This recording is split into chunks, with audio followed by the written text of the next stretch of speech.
মা তোমার নামটা কি? বিপ্লব। মিথ্যা কথা কবে না। না, তুমি হিন্দু না মুসলমান? মুসলমান। তোমার কটা কথা বলে দিয়ে যাবো, কথা কটা যদি সত্য হয় সত্য বলবা তো? জি। একবার কও বিসমিল্লাহ, বিসমিল্লাহ, আরেকবার কও সুবহানাল্লাহ। সুবহানাল্লাহ। রাগ করলা? না। মুসলিমরা আজকে শিরিক করছে অনেক ক্ষেত্রেই। দেখবেন হাতে একটা এই যে বালা পরে আছে, খুলে না। কেন খুলেন না ভাই? বলে যে এটা খুললে যদি রোগ হয়, রোগ দেওয়ার মালিক কে? ওই বালা না আল্লাহ? এই যে আপনার বিশ্বাস জন্মে নিয়েছে, এই যে বিশ্বাসটা জন্মিয়েছে আপনার হাতের উপরে, এই বালার উপরে, এটাই শিরক, এটাই শিরক। যদি আপনি বিশ্বাস করেন যে এটা হাতে থাকলে আপনি সুস্থ থাকবেন, হাত থেকে খুলে পড়ে গেলে আপনি আর বাঁচবেন না, এই যে কল্যাণ অকল্যাণের মালিক আপনি কাকে করলেন? ওই বালাকে করেছেন, আল্লাহকে করেন নাই।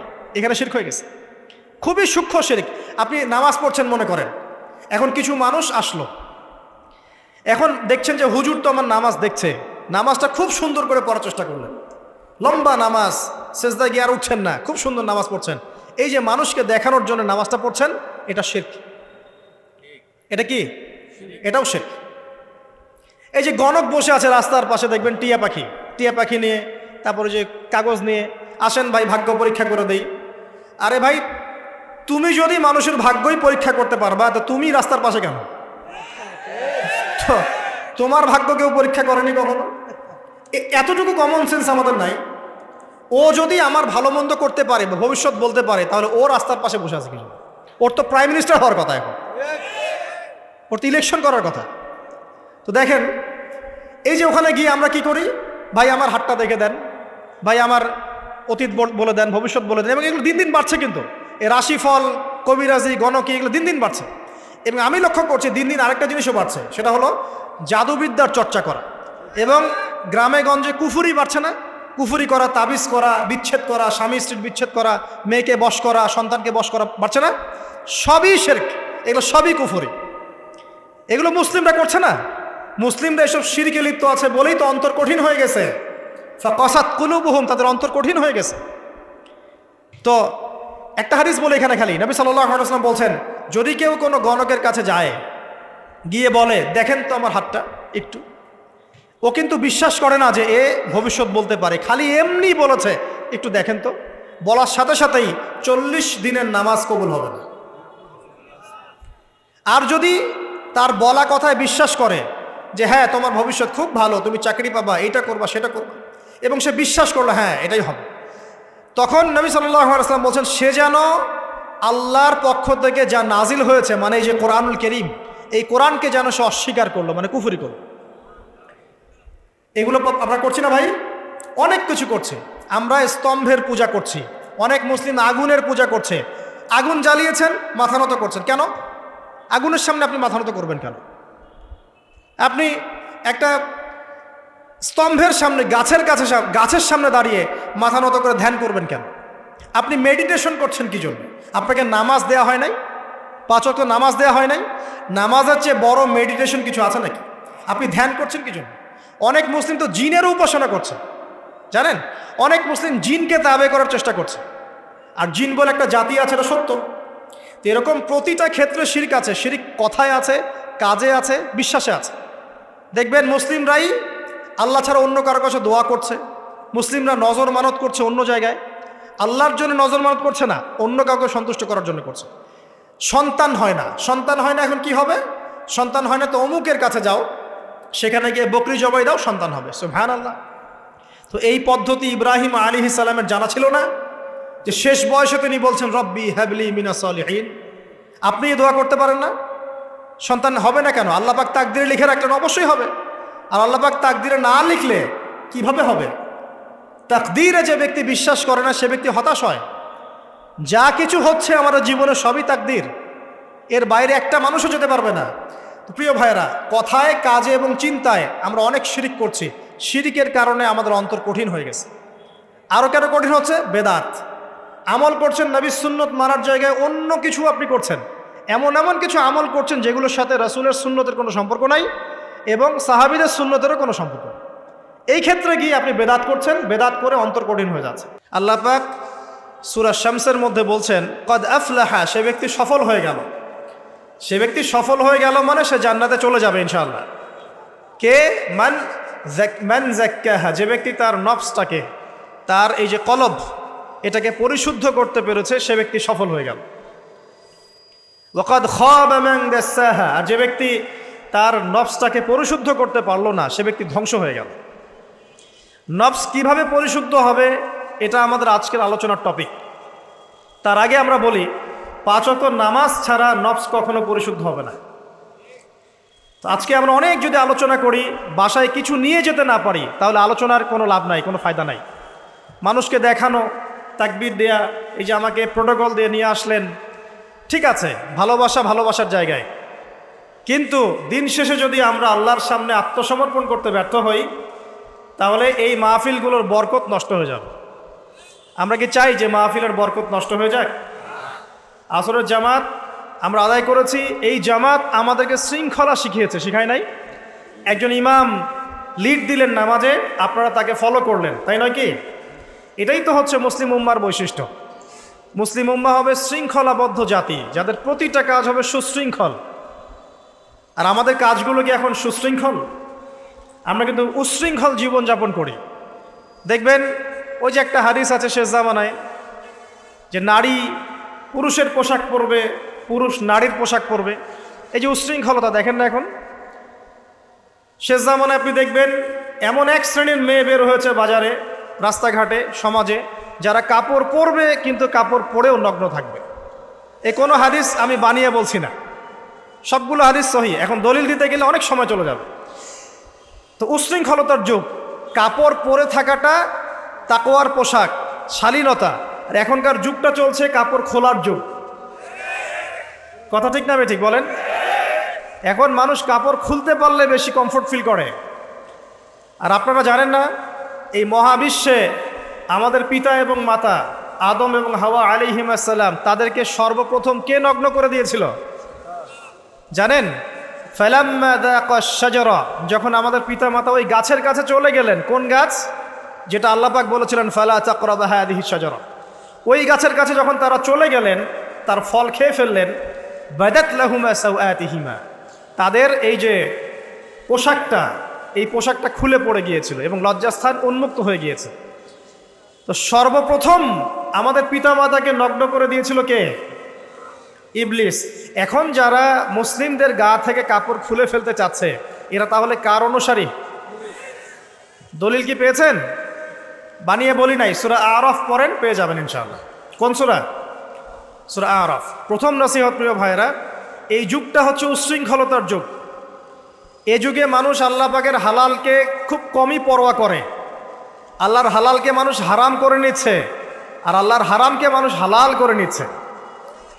আল্লাহ পাকের বিশাল একটা হারাম হচ্ছে সুদ বা রিবা, আর এখন আমাদের উপর রিবা হয়ে গেছে ওয়াজিব। নাউজুবিল্লাহ। একটা দেশ নাই যেটা সুদমুক্ত, একটা জেলা পাবেন না সুদমুক্ত, একটা গ্রাম, থানা, ইউনিয়ন পাবেন না সুদমুক্ত। নবীজি এই যুগের কথাই হয়তোবা বলেছেন, যে যুগে মানুষ সুদ থেকে বেঁচে থাকতে চাইলেও সুদের ছিটা ফোঁটা গিয়ে তার গায়ে লাগবে। মনে করেন আপনি একটা কনস্ট্রাকশন করেছেন, একটা সুদী প্রতিষ্ঠান থেকে লোন নিয়েছেন। এখন আপনি ওই কনস্ট্রাকশনটা ভাড়া দিয়েছেন, সেখানে মনে করেন আমি ভাড়া নিয়েছি, আমি আপনাকে মাসে মাসে ভাড়া প্রদান করছি, আপনি সেই ভাড়ার টাকাগুলো কালেক্ট করছেন, করে সেই প্রতিষ্ঠানের লোন শোধ করছেন। প্রত্যক্ষভাবে না হলেও আমি কিন্তু পরোক্ষভাবে সুদে হেল্প করছি। আমি বুঝাতে পারছি না মনে হয়। এর বাইরে 1% মানুষ এখন পৃথিবীতে নাই যে ব্যক্তি রিবা থেকে বাইরে, ইচ্ছাকৃত হোক অনিচ্ছাকৃত হোক। আর এই প্রসঙ্গ আসলে আমি 2-4টা কথা না বলে থাকতে পারি না। সেটা হলো, নবী সাল্লাল্লাহু আলাইহি ওয়াসাল্লাম বলেছেন, রিবার 73টা শাখা আছে পাপের, তার মধ্যে সবচেয়ে নিচু শাখা হচ্ছে নিজের মাকে বিয়ে করা। সহিহ বুখারীর একটা বর্ণনা এসেছে, যে ব্যক্তি 1 দিরহাম সুদ খায়। দিরহাম কি? রৌপ্য মুদ্রা। কোথায় আছে? জাদুঘরে। কোথায় আছে? মার্কেটে আছে। রৌপ্য মুদ্রা দেখেছেন জীবনেও? স্বর্ণ মুদ্রা দেখেছেন? কোরআনে আছে, হাদিসে আছে, মার্কেটে নাই। কেন মার্কেটে নাই? কারণ পশ্চিমারা স্বর্ণ এবং রৌপ্য মুদ্রাকে হারাম করে দিয়েছে। পশ্চিমারা স্বর্ণ এবং রৌপ্য মুদ্রার ডিলিংসটাকে মার্কেট থেকে উঠিয়ে দিয়েছে। এই জন্য আপনি মার্কেটে গোল্ড কয়েন এবং সিলভার দিরহাম পাবেন না। কিন্তু আল্লাহর রাসূল সাল্লাল্লাহু আলাইহি ওয়াসাল্লামের যুগে এটা ছিল। এখন অনেক মানুষ দেখবেন বেদাত বেদাত নিয়ে কথা বলে একদম ফেনা বের করে ফেলছে, অর্থনৈতিক সেকশনের বেদাত চোখে পড়ে নাই। এখন বলতে পারে এটা তো দুনিয়াবি বিষয়, বাস্তবিক অর্থে এটা দুনিয়াবি বিষয় নয়।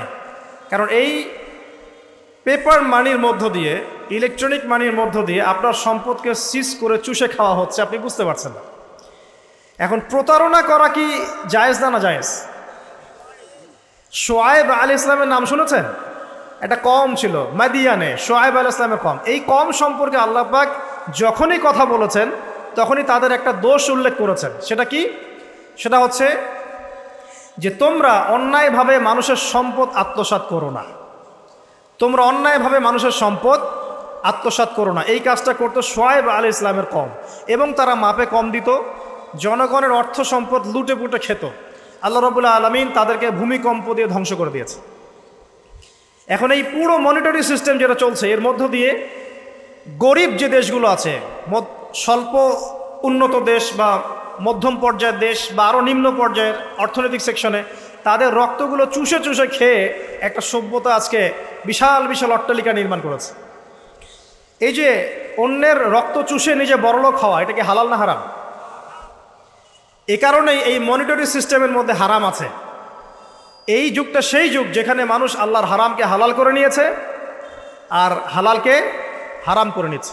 রিবা একটা টাটকা হারাম, আমরা এটাকে হালাল করে ফেলেছি। এখন এই হাদিসগুলো শুনলে আমাদের গায়ের মধ্যে দাগও কাটে না, অন্তরটা কেঁপে ওঠে না, আমাদের কলবে কোনো নড়া দেয় না। নবী সাল্লাল্লাহু আলাইহি ওয়াসাল্লাম বলছেন, এক দিরহাম যে ব্যক্তি সুদ খেয়েছে সে যেন 36 বার জেনা করেছে। কতবার? আমি হাদিসটা বানিয়ে বললাম কি বললাম না, আপনারা আলেমদেরকে জিজ্ঞাসা করবেন, বাসায় গিয়ে অবশ্যই জিজ্ঞাসা করবেন।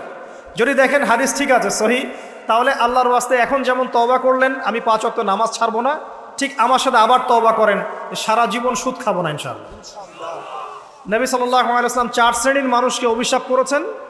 এক শ্রেণী যে সুদ খায়, 2 নাম্বার যে দেয়, 3 নাম্বার যে সাক্ষী থাকে, 4 নাম্বার যে লিখে রাখে।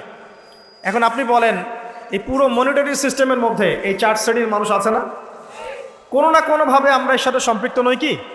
সম্পৃক্ত। অতএব আল্লাহর এই বাণীকে যদি ভয় করেন, কোন বাণী? আল্লাহ পাক বলছেন, ইয়া আইয়ুহাল্লাযীনা আমানু, হে মুমিনগণ, ইত্তাকুল্লাহ, তোমরা আল্লাহকে ভয় করো। ওয়াযারু মা বাকিয়া মিনার রিবা ইন কুনতুম মুমিনিন, তোমরা সুদের অবশিষ্ট অংশগুলো ছেড়ে দাও যদি প্রকৃতপক্ষে তোমরা মুমিন হয়ে থাকো।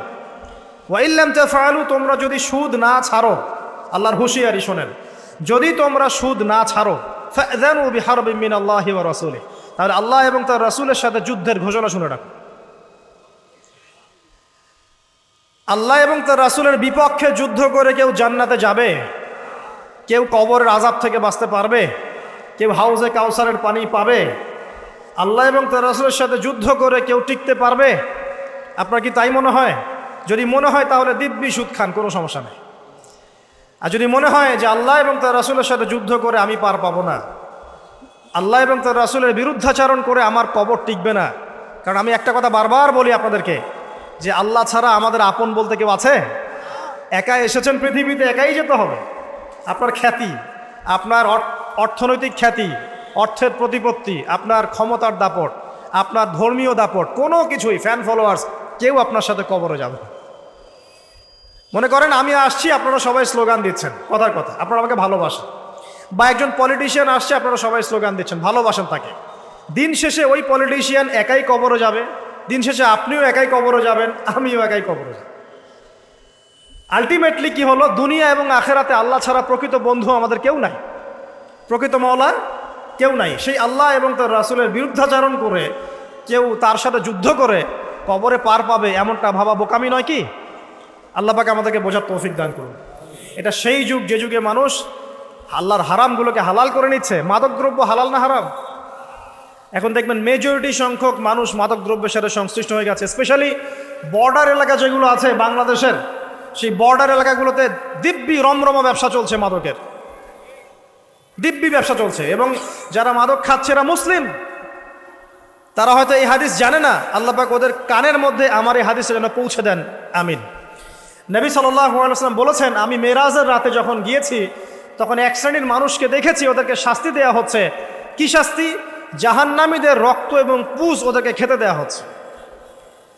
জিবরাইল আলাইহিস সালামকে জিজ্ঞাসা করা হলো যে এরা কারা?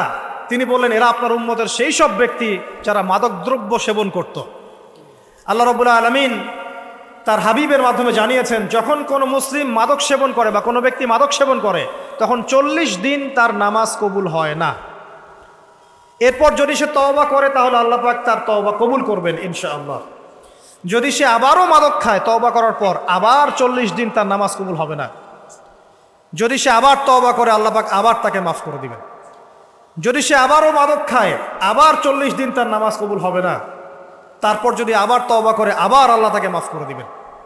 এরপরেও যদি সে আবার মাদকদ্রব্য সেবন করে, নবী সাল্লাল্লাহু আলাইহি ওয়াসাল্লাম বলছেন, তাকে আল্লাহ রাব্বুল আলামিন পরকালে মৃত্যুর পরে তিনাতুল খাবাল পান করাবেন। তিনাতুল খাবাল। জিজ্ঞাসা করা হল, ইয়া রাসূলুল্লাহ, তিনাতুল খাবাল কি জিনিস? নবী সাল্লাল্লাহু আলাইহি ওয়াসাল্লাম উত্তর দিচ্ছেন, এটা হচ্ছে জাহান্নামীদের রক্ত, মাংস, এগুলো পুড়ে পচে যে রসটা বের হবে, এটা হচ্ছে তিনাতুল খাবাল।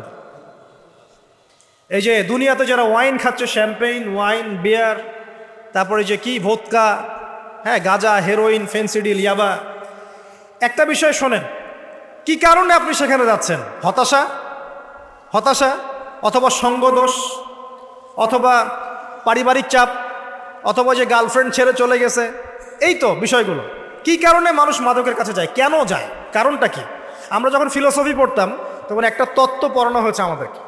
তত্ত্বটার নাম হচ্ছে কার্যকারণ তত্ত্ব। মানে প্রত্যেকটা কাজের পিছনে একটা কারণ থাকে, ঠিক আছে? এই যে মুসলিমরা নামাজ পড়ে কেন? আল্লাহর জন্য। মুসলিমরা জাকাত দিবে কেন? আল্লাহকে সন্তুষ্ট করার জন্য। মুসলিমরা প্রতিটা কাজ কেন করে? পরকালের স্বার্থে। পরকালের স্বার্থ নাই, আমি নাই। যে কাজে পরকালের স্বার্থ নাই সে কাজে মুসলিমরা নাই। তাই প্রতিটা কাজের পিছনে একটা কারণ থাকে। দেখবেন, কেন সে সুদ খাচ্ছে? তার পরিবারের স্বার্থে। কেন সে ঘুষ নিল? তার ছেলে মেয়ের উন্নয়নের জন্যে। কেন সে দুর্নীতি করছে? বিকজ সম্পত্তি অর্জন করে সে তার ভবিষ্যৎ প্রজন্মকে সিকিউর করতে চায়। কেন সে মাদক খেলো? ওই যে গার্লফ্রেন্ড ছেড়ে চলে গেছে তাই। কেন মাদক খেলো? ওই যে এক বন্ধু মাদক খায়, সে ডাকছে, আয় একটা টান দে, সঙ্গদোষ। কেন সে মাদক খেলো? পরিবারের চাপ, হতাশা। কেন মাদক খাচ্ছে? চাকরি পায় না, বেকার, মাদক খাচ্ছে।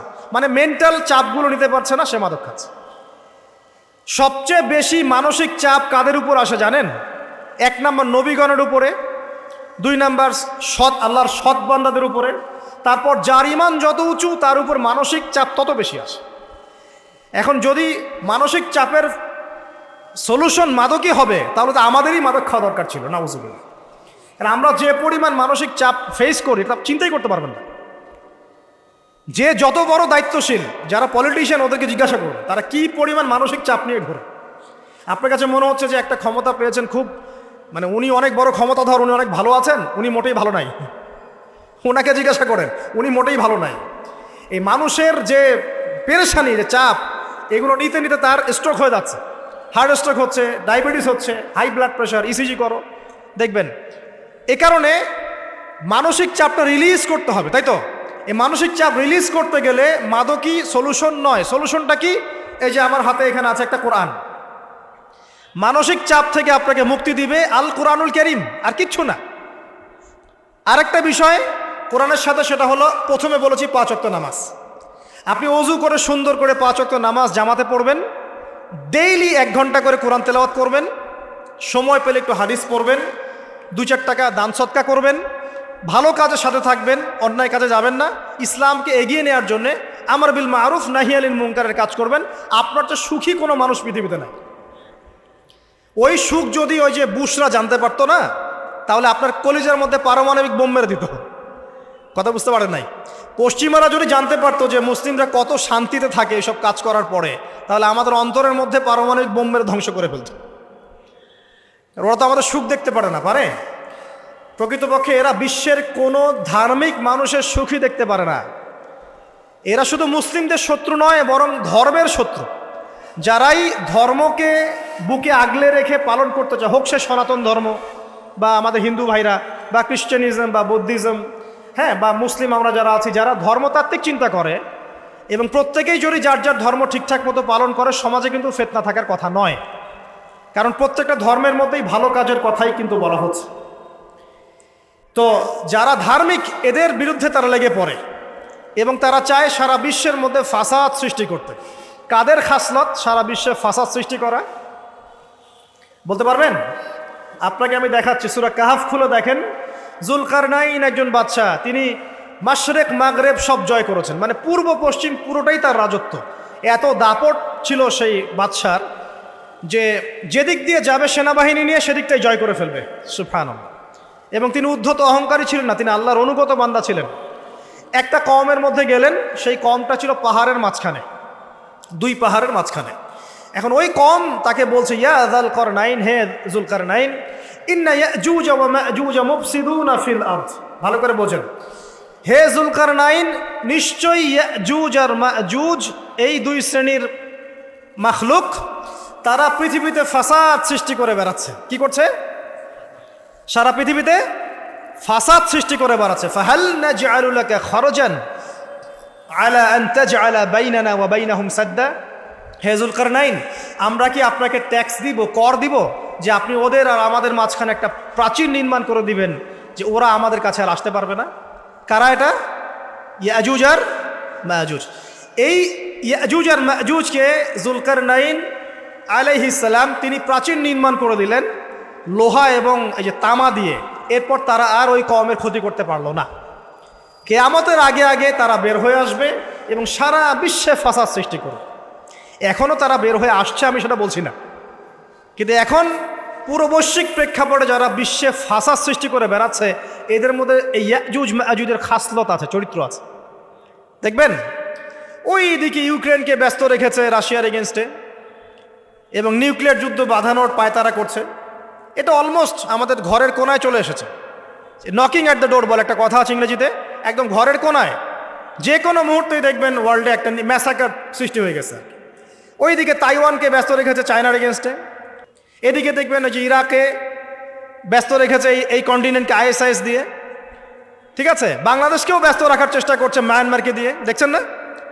তো পুরো বিশ্ব জুড়ে এদের এজেন্ডা হচ্ছে সারা বিশ্বে আমরা ফাসাদ সৃষ্টি করে মানব জাতিকে কমিয়ে ফেলবো, মুসলিমদেরকে ধ্বংস করব, মুসলিম যুবকদেরকে পর্ন দেখাবো, ওদেরকে মাদক খাওয়াবো, ওদের মধ্যে জেনা, অশ্লীলতা, পরকীয়া ছড়িয়ে দিব, হ্যাঁ, এবং মহামারী ছড়িয়ে দিব, দিয়ে মুসলিম জনসমষ্টিকে কমিয়ে নিয়ে আপোষে ক্রন্দলে লাগিয়ে দিয়ে আস্তে আস্তে আমরা বিশ্বে শাসন করতে হবে, এদেরকে ডমিনেট করে দেব। এবং এই এজেন্ডা বাস্তবায়নের দিকে তারা এগিয়ে যাচ্ছে সুকৌশলে। আর আমরা কি করছি ভাই? আমরা শুধু কাজ যতটুকু না করছি তার চেয়ে বেশি আমরা আইওয়াসা শোডাউন করছি। দেখেন বেশিরভাগ মানুষ আমাদের নামাজের খবর নাই, বেশিরভাগ মানুষ তাজকি আত্মশুদ্ধির খবর নাই, ভালো আলেমের কাছে এসে পড়ে থাকবে কোনো খবর নাই, কোরআন পড়া শিখবে এসবের খবর নাই। যেগুলো করলে কোনো সমস্যা হয় না বা অল্প পরিশ্রমে করা যায়, ওই যে ঘরের মধ্যে শুয়ে শুয়ে ফেসবুকে 2 লাইন লেখা যায়, খুব সহজ, লিখলেন আবার শুয়ে গেলেন, কোনো সমস্যা নাই। কোনো কনস্ট্রাকটিভ সুদূর প্রসারী কাজ আমাদের হচ্ছে না, যেটা হচ্ছে এটা প্রয়োজনের তুলনায় নিতান্তই নগণ্য। এই কারণে আমাদের যারা দিন, আমরা যারা বুঝি, যাদের মধ্যে ইসলামের চেতনা আছে, ইসলামকে ভালোবাসি, আমরা যারা চাই দিন এগিয়ে যাক, আমাদের কনস্ট্রাকটিভ কাজ করতে হবে, মানে সুদূর প্রসারী কাজ করতে হবে। শৈথিল্যতাবাদীও হবেন না, আবার চরমপন্থীও হবেন না, মধ্যমপন্থী হয়ে ইসলামকে, কোরআনকে এবং হাদিসকে হাতে নিয়ে উম্মার ঐক্যের স্বার্থে, দেশ জাতি জনগণের ঐক্যের স্বার্থে এগিয়ে যান। আল্লাহ পাক আপনাদের হাতকে শক্তিশালী করুন, দোয়া করে। এখানে খুবই স্মার্ট হতে হবে এবং বেসিক কাজগুলো খুব বেশি করে করতে হবে। বেসিক কাজ কি ভাই? বেসিক কাজ হচ্ছে আপনার নামাজ, বেসিক কাজ আপনাকে কোরআন শিখতে হবে, বেসিক কাজ আপনাকে আরবি শিখতে হবে, বেসিক কাজ আপনি যেখানে পড়াশোনা করছেন এই পড়াশোনা করে ওই জ্ঞানটাকে দিয়ে ইসলামের খেদমতে আপনাকে কল্যাণে কাজ করতে হবে। বেসিক কাজ যেখানে আপনাকে আল্লাহ পাক দায়িত্ব দিবেন সেখান থেকেই আপনাকে দিনের খেদমত করতে হবে। ডক্টর হন, দিনের খেদমত করেন, ইঞ্জিনিয়ার হন, দিনের খেদমত করেন, পলিটিশিয়ান হন, কোনো আপত্তি নাই, আমরা আপনাকে ভোট দিব ইনশাল্লাহ, আমরা আপনাকেই ভোট দিব ইনশাল্লাহ। আপনি ওখানে গিয়ে দিনের খেদমত করেন, আল্লাহ পাক তৌফিক দান করুন। কথা কি বুঝতে পারছেন? ইসলাম ক্ষমতা জোর করে আদায় করে নেওয়ার জন্য আসে নাই। আবু যার রাদিয়াল্লাহু আনহু কি বলছেন জানেন? আবু যার রাদিয়াল্লাহু আনহুকে নবী সাল্লাল্লাহু আলাইহি ওয়াসাল্লাম বলছেন, আবু যার, তুমি দায়িত্ব চেয়ে নিও না, কারণ যদি তুমি দায়িত্ব চেয়ে নাও তখন আল্লাহর পক্ষ থেকে তোমাকে সাহায্য করা হবে না, আর যদি মানুষ তোমাকে দায়িত্ব দেয় আল্লাহ তোমাকে সাহায্য করবে ইনশাআল্লাহ। কত চমৎকার সিস্টেম ইসলাম। আর এখন আমরা কি করি? আমাকে দেন, ও ভালো না আমি ভালো, ওরা সব খারাপ, আমি ভালো। বুঝতে পারছেন না কিয়ামতের মাঠে কি কঠিন হিসাবটা দিতে হবে। আল্লাহ পাক আপনাদেরকে বোঝার তৌফিক দান করুন। এগুলো কল্যাণকর নয়, আপনার জন্য অকল্যাণ হতে পারে। তবে হ্যাঁ, যদি আপনার মধ্যে ঈমান থাকে, আপনার মধ্যে যোগ্যতা থাকে, অবশ্যই আপনি দায়িত্ব চেয়ে নেবেন। এবং ইনশাআল্লাহ তখন আমরা আপনাকে দায়িত্ব দিব, আমরা আপনাকে ভোট দিব, আপনি জনগণের শাসন কার্য পরিচালনা করবেন। আল্লাহ আপনার হাতকে শক্তিশালী করবেন ইনশাআল্লাহ। আল্লাহ পাক আমাদের নিচু থেকে উঁচু মহলের সবাইকে হেদায়েত দান করুন, দোয়া করি আমি। ইসলাম কারো শত্রু নয়। মুসলিমের রক্ত ঝরানোর জন্যে, কল্লা কাটার জন্য আমরা কিন্তু পৃথিবীতে আসি নাই। আমরা আমাদের আসল শত্রুদেরকে চিনতে ভুল করেছি। এই কারণে আমরা আপোষে হানাহানি কাটাকাটির মধ্যে লিপ্ত আছি। এই যে সামনে যে কি হবে আল্লাহ ভালো জানেন। দেখবেন কত মানুষ যে মুসলিম মারামারি করে মারা যাবে, আল্লাহ ভালো জানেন। এগুলো কাম্য নয়। আল্লাহ পাক আমাদেরকে বোঝার তৌফিক দান করুন। দেখুন ভাই, এই যুগের কথা বলতে গিয়ে এখানে আসলাম। ওই যে জুলকারনাইন যে ইয়াজুজ মাজুজের কথা বললো, এখনকার বিশ্ব যারা পরিচালনা করে দেখবেন তাদের মধ্যে ওই ফাসাদ সৃষ্টি করার এই খাসলতটা থেকেই গেছে। সারা বিশ্বেরা ফাসাদ সৃষ্টি করছে। আমি কিন্তু বলিনি এরাই ইয়াজুজ মাজুজ, কথাকে আবার অন্যদিকে নিয়ে যায় না। আমি কিন্তু এই কথা বলি নাই। আমি বলছি তাদের মধ্যে এই চরিত্র দেখা যায়। এই যুগ সেই যুগ যখন আপনি মাদককে হালাল করে নিচ্ছেন, রিবাকে হালাল করে নিচ্ছেন, বেহায়াপনাকে হালাল করে নিচ্ছেন, কাপড় খোলাকে হালাল করে নিচ্ছেন। আপনি মুসলিম হয়েও দেখবেন শিরকে লিপ্ত আছেন। সুন্নতে লেবাস আছে কিন্তু আকীদার মধ্যে বেদাত থেকে গেছে। আপনি মুসলিম হয়ে হালাল হারাম রিজিকের পরোয়া করছেন না, দিনের বেসিক জিনিসগুলো শিখছেন না। আল্লাহ পাক এই যুগের ফিতনাগুলো থেকে আমাদের মুসলিমদেরকে হেফাজত করুন, আমিন। কিভাবে সাফল্য অর্জন করবেন, আমি একটা পয়েন্ট আজকে উল্লেখ করে এই পয়েন্ট থেকে আলোচনার গুটিয়ে নিব ইনশাআল্লাহ। আমি জাস্ট একটা পয়েন্ট বলছি আপনাকে। আল্লাহ রাব্বুল আলামিন বলছেন কদ আফলাহা মান যাক্কাহা, সে ব্যক্তি সফল হয়ে গেছে যে ব্যক্তি তার আত্মাকে পরিশুদ্ধ করতে পেরেছে। ওয়া কদ খাবা মান দাসাহা, যে ব্যক্তি আত্মাকে পরিশুদ্ধ করতে পারে নাই সে ব্যক্তি ধ্বংস হয়ে গেছে। কিভাবে পরিশুদ্ধ করবেন? তিনটা হাদিস আপনাকে আগে শোনাই। এক, আল্লাহ রাব্বুল আলামিনের হাবিব মুহাম্মদ সাল্লাল্লাহু আলাইহি ওয়াসাল্লাম, দরুদ পড়েন, বলেন সাল্লাল্লাহু আলাইহি ওয়াসাল্লাম। তিনি বলছেন যে আল্লাহর এমন কিছু বান্দা আছে যারা জান্নাতে প্রবেশ করবে, যাদের অন্তরটা হবে পাখির মতো নরম। কার মতো? পাখির মতো। একটা হাদিস শুনলেন। দুই নম্বর হাদিস, আল্লাহর রাসূল সাল্লাল্লাহু আলাইহি ওয়াসাল্লাম বলছেন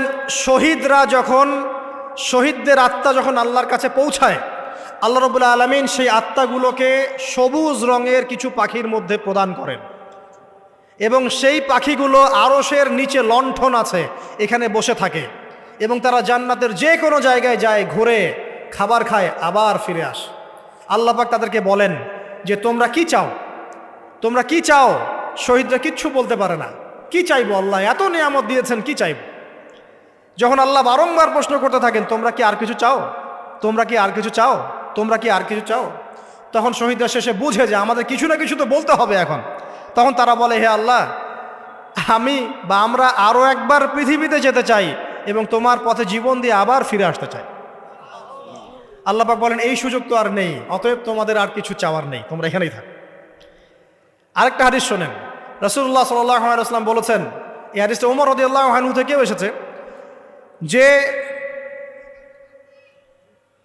তোমরা যদি, হে মানব জাতি বা হে মুসলিমরা, তোমরা যদি আল্লাহর প্রতি তাওয়াক্কুল করার মতোই তাওয়াক্কুল করতে, ভরসা করার মতোই ভরসা করতে, আল্লাহ পাক তোমাদেরকে পাখিদেরকে যেমন করে রিজিক দেন তোমাদেরকে ঠিক সেইভাবে রিজিক দিতেন। তোমরা কি লক্ষ্য করো না যে পাখিরা খালি পেটে বের হয়ে যায় বাসা থেকে সকালবেলা এবং সন্ধ্যাবেলা ভরা পেটে বাসায় ঢোকে? আপনাকে যে তিনটা হাদিস শোনালাম, এই তিনটা হাদিসে একটা শব্দ হচ্ছে কমন। শব্দটা কি বলেন? পাখি। পাখি কি? পাখি।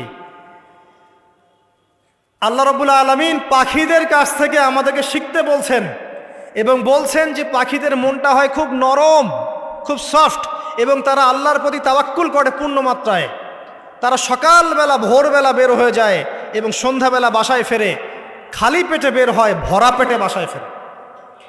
এবং আল্লাহ পাক সবচেয়ে সম্মানিত মৌত যেটা শহীদের মৌত, সেই শহীদদের আত্মাকে আল্লাহ পাক পাখির রূপ দিবেন। তাহলে পাখিটার বিষয়ে একটা ফোকাস করা দরকার আছে না? আচ্ছা, এখানে আসেন। পাখির মন হচ্ছে নরম, মানে পাখির মনটা তাসকিয়া, আত্মশুদ্ধিতে পরিপূর্ণ। কদ আফলাহা মান যাক্কাহা, সে ব্যক্তি সফল হলো যার হৃদয়টা পবিত্র, নিষ্পাপ, নিষ্কলুষিত হলো, সে ব্যক্তি সফল হবে ইনশাআল্লাহ।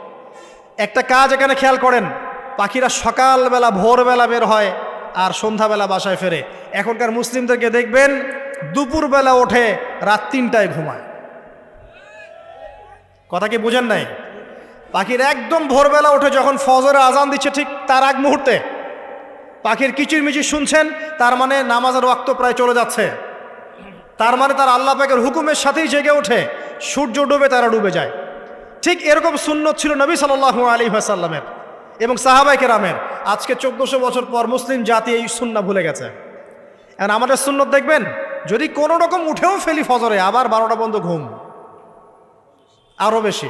আর এই যুব সমাজ যারা আছো তোমরা, কেউই 3টা-4টার আগে ঘুমায় বলে আমার মনে হয়। অলওয়েজ অনলাইনে পড়ে আছে, টিকটক নিয়ে, ফেসবুক নিয়ে, গার্লফ্রেন্ডের সাথে চ্যাটিং। পাখির মতো হতে পারলে পরে মনটা তো নরম হবে, তারপরে না তাজকিয়া অর্জন হবে। পাখির রুটিনটা কি? ভোরবেলা বের হয় আর সন্ধ্যাবেলা বাসায় ঢোকে। অতএব আমরা যদি রাসূলুল্লাহ সাল্লাল্লাহু আলাইহি ওয়াসাল্লামের সুন্নাহ মতো ওই ভোরবেলা উঠতে পারি আর আর্লি নাইট ঘুমিয়ে যেতে পারি এবং সারাদিন যদি রাসূলের সুন্নাহগুলোর উপর আমল করতে পারি, তাজকিয়া অর্জন হবে ইনশাআল্লাহ। কথা বুঝতে পারছেন? 2, পাখির মতো নরম মন লাগবে। এখনকার আমরা যারা বেঁচে আছি, আমাদের মনগুলো কঠিন। কেমন কঠিন? পাথরের মতো কঠিন। আমরা যখন দেখি একটা মাইয়েতকে নিয়ে যাওয়া হচ্ছে জানাজায়, আমাদের কোনো ফিলিংস কাজ করে না। জানাজা যাচ্ছে, জানাজায় দাঁড়িয়েও মোবাইলটা টিপাটিপি করছে। জানাজার সাথে চলছে, কোনো ফিকির নাই যে এই জানাজা আমার হবে কালকে, ওই মোবাইল টেপাটিপি করছে।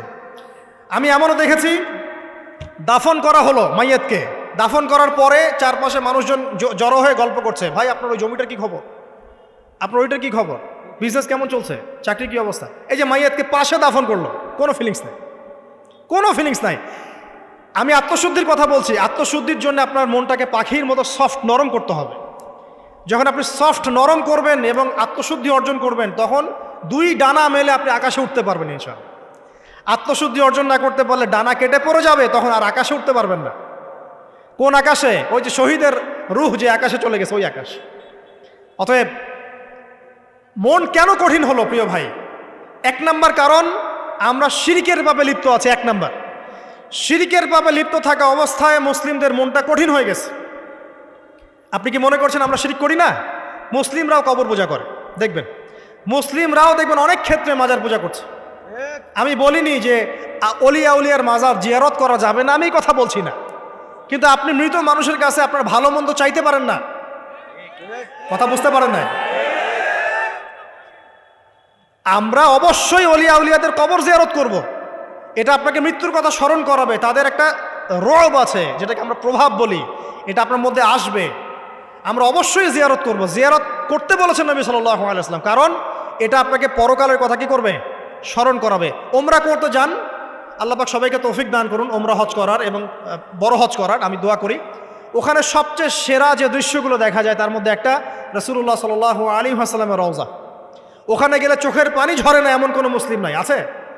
নাই। আরেকটা সবচেয়ে মন নরম করা একটা দৃশ্য হচ্ছে জান্নাতুল বাকি, যেটা আমরা বাকিউল গারকাত বলি, যেখানে আপনি দেখবেন সাহাবায়ে কেরাম রাদিয়াল্লাহু আনহুমের কবর, যতদূর চোখ যায় তাদের কবর। কবরের কোনো মাজার নাই, সেখানে কোনো তাওয়াফ হচ্ছে না কবরকে কেন্দ্র করে, সেখানে কবরে কেউ ফুল চড়াচ্ছে না, একটা ছোট্ট পাথর দেখা যায় খেলে, আর কিছু না। পৃথিবীর সবচেয়ে শ্রেষ্ঠ মানুষগুলো সেখানে শুয়ে আছেন। ওখানে গিয়ে দাঁড়াবেন, দেখবেন নিজেকে তুচ্ছ বলে মনে হবে, আমি এই পৃথিবীতে আর কি করছি। সেরা মানুষগুলি মাটির নিচে, আমি এখানে কি করছি। তো দেখুন প্রিয় ভাইরা, অবশ্যই অলিয়া উলিয়াদের কবর জিয়ারত করবে, কিন্তু মৃত ব্যক্তি আপনার কল্যাণ করতে পারবে? অকল্যাণ করতে পারবে? হ্যাঁ, তারা আল্লাহর কাছে সুপারিশ করতে পারবে আল্লাহ পাক যখন তাদেরকে অনুমতি দিবেন। তারপর আল্লাহ পাক যখন অনুমতি দিবেন, তখন নবী সাল্লাল্লাহু আলাইহি ওয়াসাল্লাম সুপারিশ করবেন, অলিয়া উলিয়াগণ করবেন, আলেম ওলামা করবেন, শহীদগণ করবেন, হাফেজে কোরআন করবে, অনেকেই করবেন ইনশাআল্লাহ। আল্লাহ পাক আমাদের তাকদীরে এইসব সুপারিশ নসিব করুন বলি না আমি। মুসলিমরা আজকে শিরিক করছে অনেক ক্ষেত্রেই। দেখবেন হাতে একটা এই যে বালা পরে আছে, খুলে না। কেন খুলেন না ভাই? বলে যে এটা খুললে যদি রোগ হয়, রোগ দেওয়ার মালিক কে? ওই বালা না আল্লাহ? এই যে আপনার বিশ্বাস জন্মে নিয়েছে, এই যে বিশ্বাসটা জন্মিয়েছে আপনার হাতের উপরে, এই বালার উপরে, এটাই শিরক, এটাই শিরক। যদি আপনি বিশ্বাস করেন যে এটা হাতে থাকলে আপনি সুস্থ থাকবেন, হাত থেকে খুলে পড়ে গেলে আপনি আর বাঁচবেন না, এই যে কল্যাণ অকল্যাণের মালিক আপনি কাকে করলেন? ওই বালাকে করেছেন, আল্লাহকে করেন নাই, এখানে শিরক হয়ে গেছে। খুবই সূক্ষ্ম শিরক। আপনি নামাজ পড়ছেন মনে করেন, এখন কিছু মানুষ আসলো, এখন দেখছেন যে হুজুর তো আমার নামাজ দেখছে, নামাজটা খুব সুন্দর করে পড়ার চেষ্টা করলেন, লম্বা নামাজ, সেজদায় গিয়ে আর উঠছেন না, খুব সুন্দর নামাজ পড়ছেন। এই যে মানুষকে দেখানোর জন্য নামাজটা পড়ছেন, এটা শিরক। এটা কি? এটাও শিরক। এই যে গণক বসে আছে রাস্তার পাশে, দেখবেন টিয়া পাখি নিয়ে, তারপরে যে কাগজ নিয়ে, আসেন ভাই ভাগ্য পরীক্ষা করে দেই। আরে ভাই, তুমি যদি মানুষের ভাগ্যই পরীক্ষা করতে পারবা, তো তুমি রাস্তার পাশে কেন? তোমার ভাগ্য কেউ পরীক্ষা করেনি কখনো? এতটুকু কমন সেন্স আমাদের নাই। ও যদি আমার ভালো মন্দ করতে পারে, ভবিষ্যৎ বলতে পারে, তাহলে ও রাস্তার পাশে বসে আছে কিছু? ওর তো প্রাইম মিনিস্টার হওয়ার কথা, এখন ওর তো ইলেকশন করার কথা। তো দেখেন, এই যে ওখানে গিয়ে আমরা কি করি, ভাই আমার হাতটা দেখে দেন, ভাই আমার অতীত বলে দেন, ভবিষ্যৎ বলে দেন, এবং এগুলো দিন দিন বাড়ছে। কিন্তু এই রাশিফল, কবিরাজি, গণকি, এগুলো দিন দিন বাড়ছে। এবং আমি লক্ষ্য করছি দিন দিন আরেকটা জিনিসও বাড়ছে, সেটা হলো জাদুবিদ্যার চর্চা করা। এবং গ্রামে গঞ্জে কুফুরি বাড়ছে না? কুফুরি করা, তাবিজ করা, বিচ্ছেদ করা, স্বামী স্ত্রীর বিচ্ছেদ করা, মেয়েকে বশ করা, সন্তানকে বশ করা বাড়ছে না? সবই শিরক, এগুলো সবই কুফুরি। এগুলো মুসলিমরা করছে না। মুসলিমরা এসব শিরকে লিপ্ত আছে বলেই তো অন্তর কঠিন হয়ে গেছে। ফাকাসাত কুলুবুহুম, তাদের অন্তর কঠিন হয়ে গেছে। তো একটা হাদিস বলে এখানে খালি, নবী সাল্লাল্লাহু আলাইহি ওয়াসাল্লাম বলছেন, যদি কেউ কোনো গণকের কাছে যায়, গিয়ে বলে দেখেন তো আমার হাতটা একটু, ও কিন্তু বিশ্বাস করে না যে এ ভবিষ্যৎ বলতে পারে, খালি এমনি বলেছে একটু দেখেন তো, বলার সাথে সাথেই 40 দিনের নামাজ কবুল হবে না। আর যদি তার বলা কথায় বিশ্বাস করে যে হ্যাঁ তোমার ভবিষ্যৎ খুব ভালো, তুমি চাকরি পাবা, এইটা করবা সেটা করবা, এবং সে বিশ্বাস করলো হ্যাঁ এটাই হবে, তখন নবী সাল্লাল্লাহু আলাইহি ওয়াসাল্লাম বলছেন সে যেন আল্লাহর পক্ষ থেকে যা নাজিল হয়েছে, মানে এই যে কোরআনুল কারীম, এই কোরআনকে যেন সে অস্বীকার করলো, মানে কুফরি করলো। এগুলো আমরা করছি না ভাই? অনেক কিছু করছে। আমরা স্তম্ভের পূজা করছি, অনেক মুসলিম আগুনের পূজা করছে। আগুন জ্বালিয়েছেন, মাথা নত করছেন কেন? আগুনের সামনে আপনি মাথা নত করবেন কেন? আপনি একটা স্তম্ভের সামনে, গাছের সামনে দাঁড়িয়ে মাথা নত করে ধ্যান করবেন কেন? আপনি মেডিটেশন করছেন কি জন্য? আপনাকে নামাজ দেয়া হয় নাই?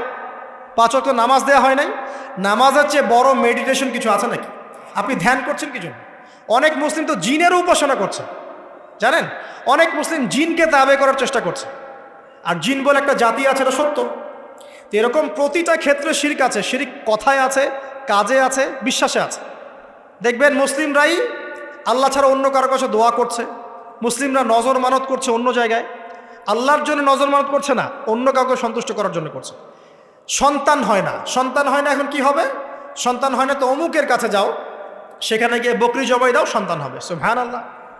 তো এই পদ্ধতি ইব্রাহিম আলাইহিস সালামের জানা ছিল না যে শেষ বয়সে তিনি বলছেন রব্বি হাবলি মিনাস সালিহিন? আপনি দোয়া করতে পারেন না? সন্তান হবে না কেন? আল্লাহ পাক তাকদিরে লিখে রাখলেন, অবশ্যই হবে। আর আল্লাহ পাক তাকদিরে না লিখলে কিভাবে হবে? তাকদিরে যে ব্যক্তি বিশ্বাস করে না সে ব্যক্তি হতাশ হয়।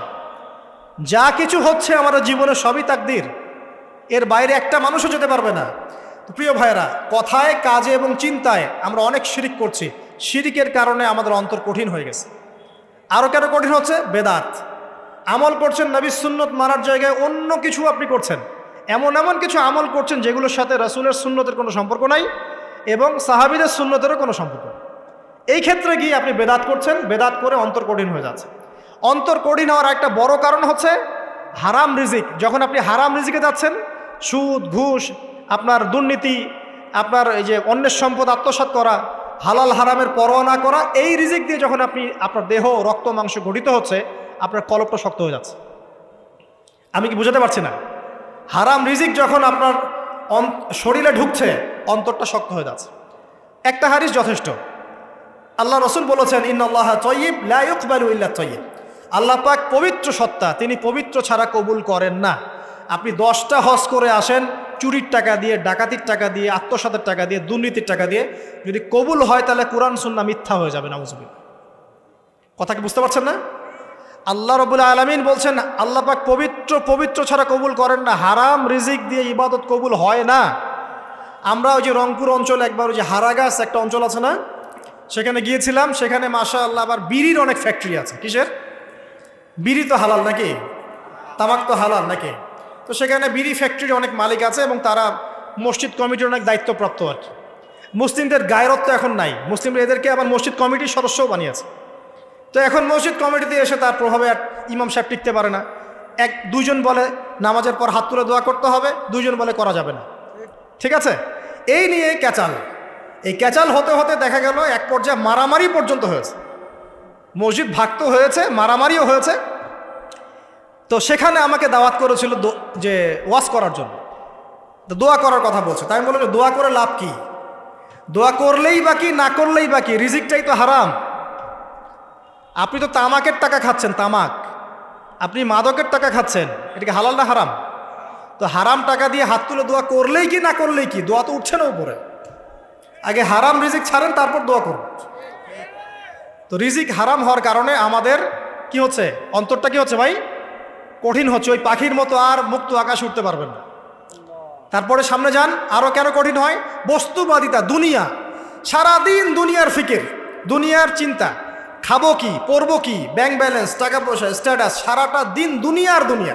ঘুম থেকে ওঠা থেকে নিয়ে শুরু করে ঘুমানো পর্যন্ত খালি দুনিয়া। যারা দুনিয়ার নেশায় মত্ত হয়ে আছে, এদের অন্তরটা কঠিন হয়ে যায়। এই অন্তরটা পাখির মতো হতে পারবে না। ঠিক আছে কথা? যারা দুনিয়ার নেশায় মত্ত হয়ে আছেন, এই অন্তরটা কঠিন হয়ে যাবে, পাখির মতো হতে পারবে না। তারপর কি?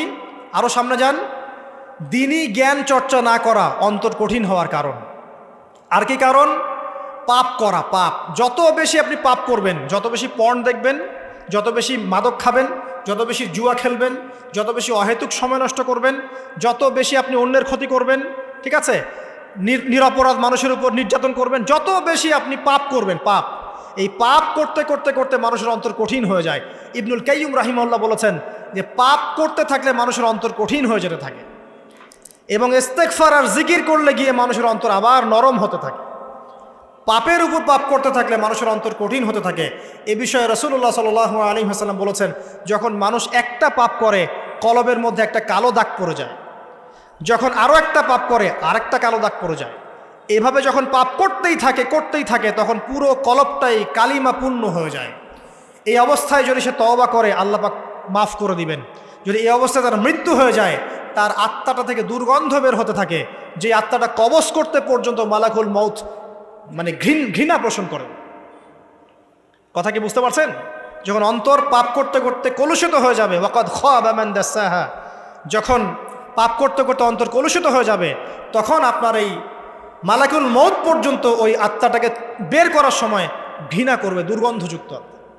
আল্লাহ পাক আমাদেরকে পাপ থেকে বাঁচিয়ে রাখুন। আমি এরকম কিছু কাজ আছে, বস্তুবাদিতা, শিরক, বেদাত, হারাম রিজিক, সারাদিন দুনিয়ার ফিকির নিয়ে থাকা, ঠিক আছে, অন্যের ক্ষতি করা, পাপ কন্টিনিউয়াসলি করতে থাকা, এবং দিন ছেড়ে দেওয়া, দিনের এলেম ছেড়ে দেওয়া, আল্লাহ পাকের আনুগত্য ছেড়ে দেওয়া, এই কাজগুলো করতে থাকলে মানুষের অন্তর কি হয়? কঠিন হয়ে যায়। এখন সলিউশন কি বলেন? 5 মিনিটে আমি সলিউশন বলছি, কেমন করে আপনি এটাকে নরম করবেন আর পরিশুদ্ধতা অর্জন করবেন এবং ওই পাখির মতো মুক্ত আকাশে উড়বেন। কিভাবে বলবো? 1 নাম্বার, অবশ্যই শিরক ত্যাগ করতে হবে। কি করতে হবে? শিরক ত্যাগ করতে হবে। আল্লাহ পাকের তাওহীদের উপর থাকতে হবে। আল্লাহ পাক তৌফিক দান করুন। লং কিছু বলার সময় নাই আমার হাতে, একটা বই বলছি, কিতাবুত তাওহীদ। কি নাম? কিতাবুত তাওহীদ। এই বইটা অনেক ভার্সন বাজারে বের হয়েছে, কিনে দেখবেন শিরক কত প্রকার, কি কি, তাওহীদ কাকে বলে, কত প্রকার, কি কি। যেটা বুঝবেন না, মাদ্রাসা চলে যাবেন, আলেম ওলামার কাছে গিয়ে জিজ্ঞাসা করবেন, হুজুর এটা বুঝি নাই। ঠিক আছে? 1 নাম্বার, শিরক ত্যাগ করতে হবে। 2 নাম্বার, আপনাকে তাওহীদে থাকতে হবে। এটা 1, অন্তর নরম করার কথা বলছি। 2 নাম্বার, সুন্নতের উপর আমল করতে হবে। ওই যে পাখির কথা বললাম, যে সকালবেলা বের হয় আর সন্ধ্যাবেলা কি করে? বাসায় ফেরে। খালি পেটে বের হয়, ভরা পেটে বাসায় ফেরে। তার মানে আমাদেরকেও সকাল সন্ধ্যাটা কাটাতে হবে নবী সাল্লাল্লাহু আলাইহি ওয়াসাল্লামের সুন্নত অনুযায়ী। যখন তিনি ঘুমাতেন তখন ঘুমাবেন, যখন উঠতেন তখন উঠবেন, বাকি কাজ যেমন করে করতেন তেমন করে করবেন, তখন অন্তর ইনশাআল্লাহ নরম হয়ে যাবে। ঠিক আছে ভাই? 2। 3 নাম্বার, 5 ওয়াক্ত নামাজ জামাতে। নামাজ আপনাকে যে কোনো পাপ থেকে বাঁচাবে ইনশাআল্লাহ। ভাই জেনা করছেন, নামাজ পড়েন। পর্নোগ্রাফি দেখেছেন, তাও তওবা করে নামাজ পড়েন। আপনি হারাম অ্যাফেয়ার্সে আছেন, হতাশ হয়েন না, নামাজ পড়েন। গোনা ছাড়তে পারছেন না, নামাজ পড়েন। সুদ খাচ্ছেন, নামাজ পড়েন। আপনি পতিতালয়ে গিয়েছেন, নামাজ পড়েন। বেপর্দা চলছেন তাও নামাজ পড়েন, আপনি অন্যের হক নষ্ট করেছেন তাও নামাজ পড়েন, যে পাপই করেছেন নামাজটা পড়েন। নামাজ আপনাকে সমস্ত পাপ থেকে বাঁচিয়ে রাখবে ইনশাআল্লাহ। ইনশাআল্লাহ আস্তে আস্তে ইনশাআল্লাহ দেখবেন সব পাপ থেকে আপনি দূরে চলে আসছেন ইনশাআল্লাহ তাআলা। 3 নম্বর নামাজ। 4 নম্বর, বেশি থেকে বেশি, ভাই শোনেন, বেশি থেকে বেশি পরকালের ফিকির করবেন। খালি পরকালের চিন্তা করবেন যে আমাকে মৃত্যুবরণ করতে হবে, কবর যেতে হবে, পুলসিরাত পার হতে হবে, আল্লাহর সামনে দাঁড়াতে হবে। যত বেশি আপনি আল্লাহর ফিকির করবেন, পরকালের ফিকির করবেন, আপনার মনটা নরম হয়ে যাবে ইনশাআল্লাহ, মনটা শক্ত হবে না। 5 নাম্বার, মানুষের সাথে খুব বেশি মেলামেশা করবেন। মানুষের সাথে খুব বেশি মেলামেশা করলে ইবনুল কাইয়িম রাহিমাহুল্লাহ বলেছেন অন্তর কঠিন হয়ে যায়। কারণ মানুষ আপনাকে গীবত করাবে, হ্যাঁ, মানুষ খারাপ কাজে নিয়ে যাবে, বেফাস কথাবার্তা বলবেন, অহেতুক বেফাস কাজ করবেন, ফুজুল কি বাত করবেন, এগুলো করতে গিয়ে আপনি দেখবেন অন্তর কঠিন হয়ে গেছে। এত বেশি মানুষের সাথে মেলামেশার দরকার নাই, প্রয়োজন যতটুকু অতটুকু করবেন। ঠিক আছে, আল্লাহ পাক তৌফিক দান করুন, আমিন। কয়টা বললাম? 5, 6। আমার সবচেয়ে প্রিয় নসিহত, প্রত্যেক দিন মিনিমাম 1 ঘন্টা করে কোরআন তেলাওয়াত করবেন বুঝে। আমি বলিনি না বুঝে করলে কোনো নেকি হবে না, প্রত্যেক হরফে 10 নেকি হবেই হবে, কিন্তু আপনি করবেন বুঝে ইনশাআল্লাহ। যখন বুঝে আপনি প্রত্যেক দিন 1 পারা করে বা 1 ঘন্টা করে কোরআন তেলাওয়াত করবেন, আপনার কলিজা, আপনার কলব নরম হতে বাধ্য, এবং আপনার অন্তরে আল্লাহ নূর নেমে আসবে ইনশাআল্লাহ। দেখবেন আপনার কলব থেকে সমস্ত এই যে পঙ্কিলতা, কলুষতা ইনশাআল্লাহ চলে যাবে ইনশাআল্লাহ তাআলা। 2টো জিনিস অন্তরকে পবিত্র করে ফেলে, এক হচ্ছে কোরআন তেলাওয়াত, আর এক হচ্ছে বেশি থেকে বেশি আল্লাহর জিকির এবং ইস্তেগফার।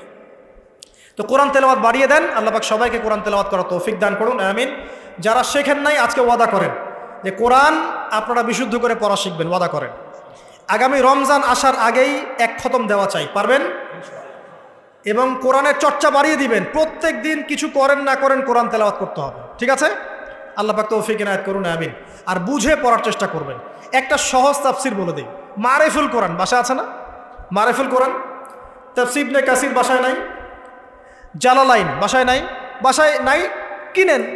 সারাদিন তো অনেক টাকা পয়সা খরচ করছেন, 3টা তাফসির কিনেন, জালালাইন কিনেন, মারিফুল কোরআন কিনেন, ইবনে কাসির কিনেন, বাসায় গিয়ে পড়া শুরু করেন। পারবেন না?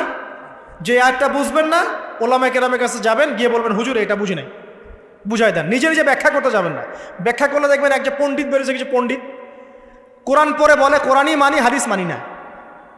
এরকম পণ্ডিত দেখেন নাই? কোরআনই মানি, হাদিস আর মানি না। কারণ আল্লাহ নাকি, নাউজুবিল্লাহ, কোরআনে নাকি আল্লাহ পাক হাদিস মানতে বলে নাই, ও নাকি পায় নাই। এই জন্য দেখলাম সুবহানাল্লাহ, নামাজ পড়তেছে, কোরআন থেকে নামাজ পড়তেছে, হাদিসের কোনো হেদায়েত নিবে না। মানে কীরকম, যে হাত আবার ঠিকই বাঁধতেছে, হাত বাঁধতেছে, রুকু করতেছে, সেজদা করতেছে, এগুলো আবার কোথায় পাইলো আল্লাহ ভালো জানেন। হাত এভাবে বাঁধতেছে, এভাবে হাতটা বাঁধা কোরআনে কোথায় আছে আমি পাইলাম না কোথাও, ঠিক আছে? হাদিস ছাড়া কি এগুলো আসবে? হাত বাঁধবে। সেজদায় গিয়ে সুবহান রব্বিয়াল আলা বলছে না, বলছে আসলামতু লিরাব্বিল আলামিন। এটা কোরআন থেকে বলছে। অথচ নবী সাল্লাল্লাহু আলাইহি ওয়াসাল্লাম হাদিস থেকে বলছেন সুবহান রব্বিয়াল আলা, সুবহুন কুদ্দুসুন রব্বুল মালাইকাতি ওয়ার রূহ, সুবহানাকা আল্লাহুম্মা রাব্বানা ওয়া বিহামদিকা আল্লাহুম্মা ইগফির। এগুলো নাই, ও বলছে আসলামতু লিরাব্বিল আলামিন, মানে কোরআন মানি, হাদিস মানি না। এত বেশি পণ্ডিত হওয়ার দরকার নাই, এরা হচ্ছে ইচড়া পাকা টাইপের পণ্ডিত। ওমর রাদিয়াল্লাহু আনহুর যুগের বেঁচে থাকলে এদেরকে পিটাই সোজা করে ফেলাইতে হবে। ফাইজলামি শুরু করছে, কোরআন মানি, হাদিস মানি না। আল্লাহ পাক কোরআনে বলছেন ওয়ামা আতাকুমুর রাসূলু ফাখুযু, রাসূল যা দিয়েছেন তা গ্রহণ করো, ওয়ামা নাহাকুম আনহু ফান্তাহু, রাসূল যা নিষেধ করছেন দূরে থাকো। রাসূল যা দেন সেটা হাদিস না, রাসূল যা দেন সেটা সুন্নাহ না। সুন্নাহ তো সে মানেই না, আলটিমেটলি সে কোরআনই মানে না। তো আসল কথা হচ্ছে এইসব ফিতনা থেকে বেঁচে থাকবেন, কোরআন তেলাওয়াত বাড়িয়ে দেন। কয়টা বলছি? 5টা, 6টা।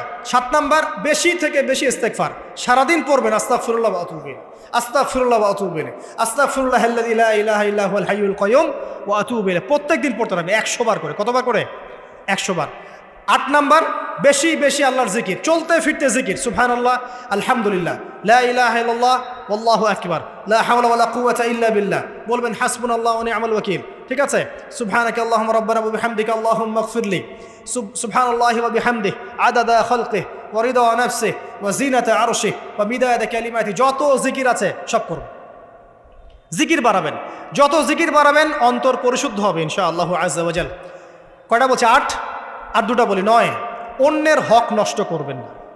অন্যের হক নষ্ট করলেই মন কঠিন হয়ে যাবে। অন্যের হক নষ্ট করবেন না, বরং মানবতার কল্যাণে কাজ করেন।